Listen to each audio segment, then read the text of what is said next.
Tonight, the checks and balances of our great American republic have failed us, every single one of us. And the abuse of institutional government power for political purposes, one thing our founding fathers tried to prevent, and mostly had prevented for hundreds of years, may indeed have come to a halt in 2016. I'm going to tell you, this is going to go down in the history books, 2016, as the year our government's intelligence agencies were weaponized for political purposes to spy on innocent American citizens. It is right now our Attorney General's ethical, moral, constitutional obligation to examine the motives for the spying.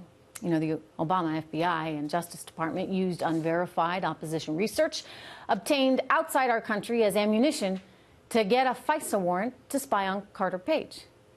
That is a fact. And they never told the FISA court judge that they were relying on opposition research. That, too, is a fact. James Baker, who was the top lawyer for the Obama FBI and the one in charge of helping them present their evidence to judges in the FISA court, he admitted it himself under oath, saying that he never bothered to check the sourcing of that dossier. So using flimsy evidence to spy on innocent citizens, that could very well be a crime. And if this indeed happened, as many believe it did, if some deep state types deliberately spied on the Trump campaign, then some people might even go to jail. The punishment will have to fit the crime. Our privacy, our rights as citizens.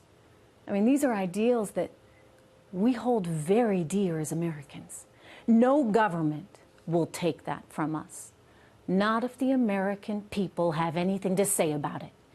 Which is why Rod Rosenstein has every right to be exposing this and to be a little bit annoyed. Watch. The previous administration chose not to publicize the full story about Russian computer hackers and social media trolls. The FBI disclosed classified information about that investigation to selected lawmakers and their staffers. Someone selectively leaked information to the news media. The FBI director disclosed at a congressional hearing that there was a counterintelligence investigation that might result in criminal charges. And then the former FBI director alleged that the president had pressured him to close the investigation, and the president denied that that conversation occurred. So that happened. Joining me right now, House Foreign Affairs Committee member, Texas Congressman Ron Wright. Good to have you here, Congressman. What do you want Thanks for having the me. answer to right now? What I want to know is how it all started, and I think the American people want to know this. It's obvious that the American people have been through a 2-year spin cycle, and especially with regards to other news media outlets like CNN and MSNBC, who were just absolutely certain there was collusion and reported it that way for 2 years, only to find out after 22 months, $25 million, over 500 witness interviews. That's because they're bad reporters. There's no collusion. That was bad reporting. Well, I mean, look, you don't go out there and have no information and no facts and no reality check and spin a story that a political party wants you to spin, which isn't sadly what they were doing.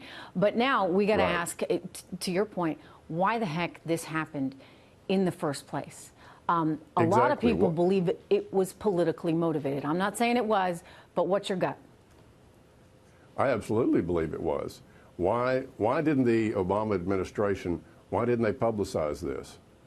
And why didn't Comey let the Trump campaign know about the Russian interference? Because that would have been the normal thing to do. Would have been. We know that none of the protocols weren't followed by the FBI or DOJ, so don't tell me it wasn't political. Mm-hmm. Let me ask you about something else, and we're going to touch on this a little bit later in the show as well. Why is it that President Obama didn't seem to care more about the Russians? I mean, he had the information. It had been reported to him that the Russians were trying to tinker with social media. Why didn't he care?